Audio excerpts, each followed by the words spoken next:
नमस्कार, सुप्रभात। सभी बड़ों को प्रणाम, छोटों को प्रेम। आप सभी को सपरिवार प्रथम नवदुर्गे की नवरात्रों की हार्दिक शुभकामनाएं और बधाई। सपरिवार आप सबके लिए बहुत शुभ हो, हितकारी हो, लाभकारी हो। माता रानी की कृपा आप सभी पर सदैव बनी रही।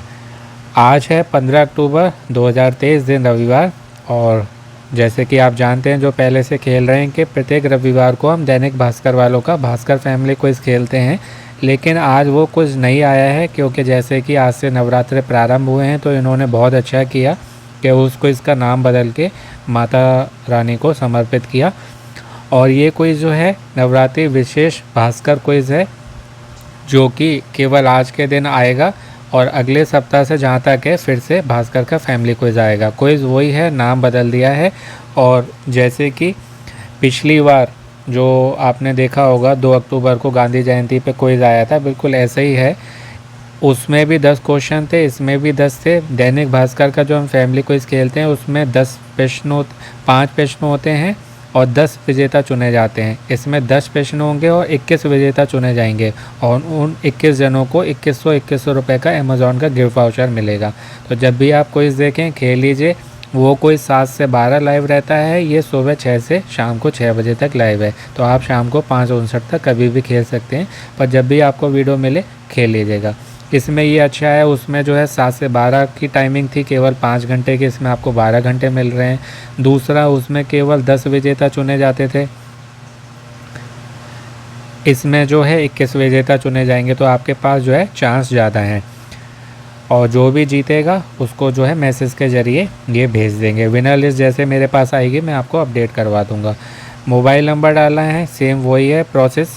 आपका नाम, जेंडर में पुरुष महिला, मेल फीमेल, उम्र में आपकी आयु जितनी आपके आधार कार्ड पर हो, राज्य में जिस राज्य में आप रहते हैं, यहाँ एरो पे सेलेक्ट करेंगे तो यहाँ राज्य खोल के आ जाएंगे। जो सा भी आपका राज्य है वो चुन लीजिएगा। जो राज्य चुनेंगे उसके अनुसार आपका यहाँ पर शहरों की लिस्ट आ जाएगी, उसमें से आप अपना सिटी, अपना शहर सिलेक्ट कर लीजिएगा। नीचे आपको जो है प्रश्न दिखाई देंगे, MCQ फॉर्मेट में है, एक के बाद एक प्रश्न आएंगे और 4 इसके ऑप्शंस हैं, 4 विकल्प हैं, एक सही है, 3 गलत हैं। तो पहला प्रश्न है कि साल में कितनी नवरात्र होते हैं? कितने नवरात्रे होते हैं एक वर्ष में? तो 4 होते हैं कुल। ये होते हैं माघ, चैत्र, आषाढ़ और अश्विन। और माघ और आषाढ़ में जो आते हैं उनको गुप्त नवरात्रि कहा जाता है। वो साधकों के लिए होते हैं जिनको सिद्धि पानी होती है, और ये सबके लिए होते हैं, चैत्र और अश्विन वाले। तो इसलिए जो इसका ऑप्शन है पहले वाले का सी होगा, 4। दूसरा है कि किस राज्य में नवरात्र में डांडिया खेल का त्यौहार मनाने की प्रथा ज़्यादा है, मीन्स अधिक है, वहाँ पर बड़ी मात्रा में मनाया जाता है? ए गुजरात, बी आंध्र प्रदेश, सी राजस्थान या डी कर्नाटक। तो इसका करेक्ट आंसर होगा ऑप्शन ए, गुजरात। जैसे कि जानते हैं गुजरात में डांडिया बहुत फेमस है।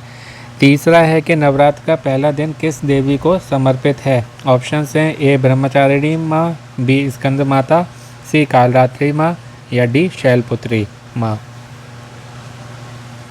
तो इसका करेक्ट आंसर होगा ऑप्शन ए, शैलपुत्री, माता शैलपुत्री। इनके ही दिन से जो है प्रारंभ होते हैं नवरात्रे। शैलपुत्री, फिर ब्रह्मचारिणी, फिर चंद्रघंटा, फिर कूष्मांडा, फिर स्कंद माता, फिर कात्यायनी, फिर कालरात्रि, फिर महागौरी और फिर सिद्धिदात्री। तो इसका होगा ऑप्शन ए। चौथा है कि भगवान श्री कृष्ण ने किसे माँ दुर्गा की पूजा की सलाह दी थी? ए अर्जुन, बी कर्ण, सी अभिमन्यु या डी भीम। तो इसका करेक्ट आंसर होगा ऑप्शन ए, अर्जुन।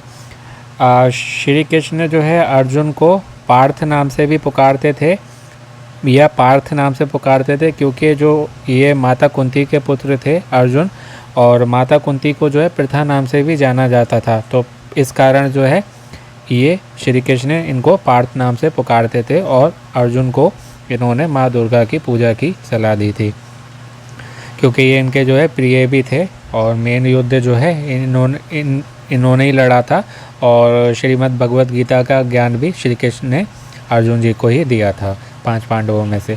5वां है कि किस राज्य में नवरात्र में दुर्गा पंडाल में सिंदूर खेला जाता है? ए बंगाल, बी मध्य प्रदेश, सी उड़ीसा या डी महाराष्ट्र। तो इसका करेक्ट आंसर ऑप्शन ए होगा बंगाल। बंगाल में नवरात्रि बहुत धूमधाम से मनाए जाते हैं, बड़े बड़े दुर्गा पंडाल लगते हैं और दुर्गा माता की एक भव्य रूप में वहाँ पर पूजा की जाती है। महाराष्ट्र में जैसे गणपति भगवान की जाती है और यहाँ बंगाल में माँ दुर्गा की, तो इसलिए ऑप्शन ए होगा। छठा प्रश्न है कि इनमें से किसने नवरात्र में शक्ति उपासना और उपवास कर देवी माँ को कमल के पुष्प अर्पित किए थे? ए भगवान विष्णु, बी हनुमान जी, सी रावण या डी श्री राम। तो इसका करेक्ट आंसर होगा ऑप्शन डी श्री राम। रावण से युद्ध से पहले राम जी ने माता दुर्गा जी की उपासना की थी। उसके लिए जो है 108 कमल के पुष्प मंगाए थे, जो कि एक विशेष स्थान से मंगाए थे। वो शायद नीले रंग के कमल के पुष्प थे जो कि हर जगह नहीं मिलते थे। तो मेरे प्रभु भगवान श्री हरि विष्णु जी के ही रूप हैं श्री राम। तो 108 कमल के पुष्प मंगाए थे। यज्ञ जब वो कर रहे थे तो आहुति के लिए मंगाए थे और एक कमल का पुष्प दुर्गा जी ने जो है उनकी परीक्षा लेने के लिए गायब कर दिया था, लुप्त कर दिया था। तो उन्होंने जो है राम जी ने अपने बाण से तीर छोड़ा कि मैं जो है मेरे पास कमल का पुष्प नहीं है, लेकिन मैंने यज्ञ किया है तो उसको जो है पूर्ण करूँगा। और वो राम जी को जो है कमल नयन भी बोला जाता है क्योंकि उनके नेत्र जो है कमल के समान बहुत सुंदर थे।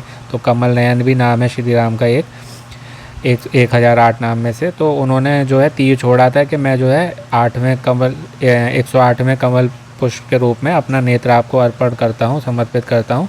तो जैसे ही तीर आने वाला था वैसे ही माँ दुर्गा प्रकट हो जाती हैं और उनको आशीर्वाद देती हैं और उनके नेत्र की भी रक्षा करती हैं और जो है उनकी पूजा स्वीकार करती हैं, उन्हें आशीर्वाद देती हैं। जिसके बाद श्री राम ने रावण से युद्ध कर उन्हें परास्त किया था। तो ये इस तरीके से है। तो वहाँ पर रावण से युद्ध लड़ने से पहले श्री राम ने हवन किया था माँ दुर्गा का और उनको कमल के पुष्प अर्पित किए थे, उसके बारे में ही ये प्रश्न है।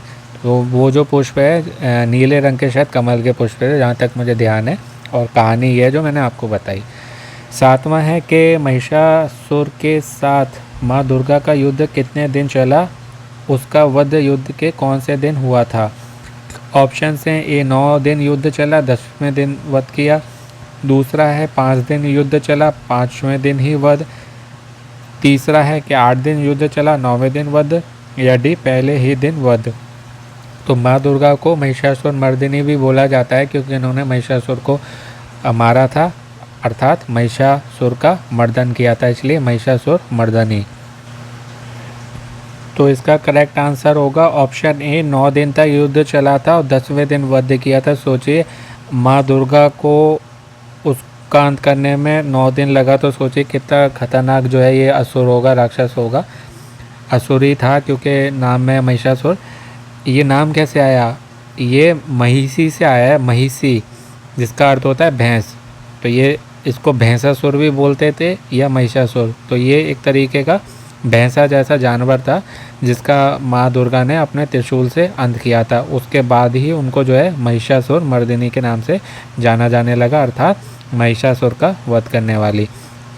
तो ये युद्ध जो है 9 दिन तक चला था, 10वें दिन माँ दुर्गा ने अपने त्रिशूल से उसका अंत किया था। तो ये नाम भी आपको मालूम होना चाहिए कि महिषासुर नाम आया कहाँ से आया। तो ये महिषी से आया जिसका अर्थ होता है भैंस, भैंस का पुत्र। 8वां है कि नैना देवी शक्तिपीठ किस राज्य में है? ऑप्शन हैं ए उत्तराखंड, बी गुजरात, सी हिमाचल प्रदेश या डी मध्य प्रदेश। तो इसका आंसर होगा ऑप्शन सी हिमाचल प्रदेश। यहाँ पर ध्यान करिएगा, नैना देवी शक्तिपीठ की बात हो रही है, किस राज्य में है, तो इसलिए यहाँ हिमाचल प्रदेश होगा। लेकिन एक नैना देवी मंदिर जो है नैनीताल में भी है, नैना हिल पर है वो, नैनीताल उत्तराखंड में। तो यहाँ पर उत्तराखंड भी ऑप्शन है और ये हिमाचल प्रदेश। तो आपको ये अच्छे से याद करना है कि नैना देवी शक्तिपीठ की बात हो रही है तो ये हिमाचल प्रदेश की में है, और नैना देवी मंदिर की बात की जाए तो वो उत्तराखंड में। मतलब अगर उत्तराखंड ऑप्शन आए वहाँ तो उत्तराखंड होगा, और हिमाचल प्रदेश आए तो हिमाचल प्रदेश। यहाँ दोनों हैं तो क्यों होगा हिमाचल प्रदेश, वो मैंने आपको बता दिया। 51 शक्तिपीठ है माता के, उसमें से एक है माता के जो है यहाँ पर नेत्र गिरे थे, नयन गिरे थे, इसलिए इसका नाम जो है मंदिर का नैना देवी शक्तिपीठ है। इस शक्तिपीठ का नाम नैना देवी शक्तिपीठ है, तो ऑप्शन सी होगा। 9वां है कि पाकिस्तान में कौन सा शक्तिपीठ है? ए हिंगलाज शक्तिपीठ, बी ज्वालाजी शक्तिपीठ, सी अंबाजी शक्तिपीठ या डी त्रिपुर मालिनी शक्तिपीठ। तो इसका करेक्ट आंसर है ऑप्शन ए हिंगलाज शक्तिपीठ। और ज्वालाजी शक्तिपीठ जो है वो हिमाचल प्रदेश में है और वहाँ पर ज्वाला जलती रहती है एक अपने आप, और आप देखेंगे तो कोई उसका स्रोत नहीं है कि कुछ किसी उससे जल रही हो लकड़ी से या किसी प्रकार के और से, अपने आप वहाँ पर जो है एक जोत जलती रहती है, इसलिए वहाँ का नाम जो है ज्वालाजी शक्तिपीठ है, जो कि हिमाचल प्रदेश में है। और ऑप्शन सी जो है अंबाजी शक्तिपीठ, ये गुजरात का बनासकांठा डिस्ट्रिक्ट है, बनासकांठा ज़िला, वहाँ पर है अंबाजी शक्तिपीठ। और त्रिपुर मालिनी शक्तिपीठ जो है ऑप्शन डी, ये कहाँ पर है? तो ये पंजाब के जालंधर में है। लेकिन पाकिस्तान की बात हो रही है तो पाकिस्तान में जो है हिंगलाज शक्तिपीठ है। 10वां और अंतिम प्रश्न आज का कि इनमें से किस ऋतु में शारदीय नवरात्र का त्यौहार मनाया जाता है? ए बसंत ऋतु, बी ग्रीष्म ऋतु, सी शरद ऋतु या डी वर्षा ऋतु। तो बसंत ऋतु जा चुकी है, ग्रीष्म ऋतु भी जा चुकी है, वर्षा ऋतु भी जा चुकी है, अभी जो चल रही है वो शरद ऋतु है। और प्रश्न में ही उत्तर है, देखिए प्रश्न में लिखा है शारदीय नवरात्र, यानी कि शरद, शारदीय शरद, तो इसलिए जो इसका ऑप्शन सी होगा, शरद ऋतु में मनाया जाता है शारदीय नवरात्र का पावन त्यौहार। अब जो है मैं सबमिट पर टच करने जा रहा हूँ, यदि मैंने आपको सभी सही बताए होंगे तो जो है बधाई मैसेज मिलेगा। सबमिट पे मैंने टच कर दिया है और बधाई मैसेज मिल गया। वेलन शर्मा जी, मैंने आपको जो है सभी प्रश्नों के उचित उत्तर, सही जवाब, करेक्ट आंसर दिए। इसमें आप देख सकते हैं कि 10 का सही जवाब दिला सकते हैं 2100 रुपये का अमेज़ॉन का गिफ्ट वाउचर, जैसे कि मैंने आपको बताया था कि सभी सवालों के सही जवाब हो गए हैं और क्विज़ ख़त्म होने के बाद लकी ड्रॉ होगा, तब तक जो है आपको प्रतीक्षा करनी है, इंतज़ार करना है।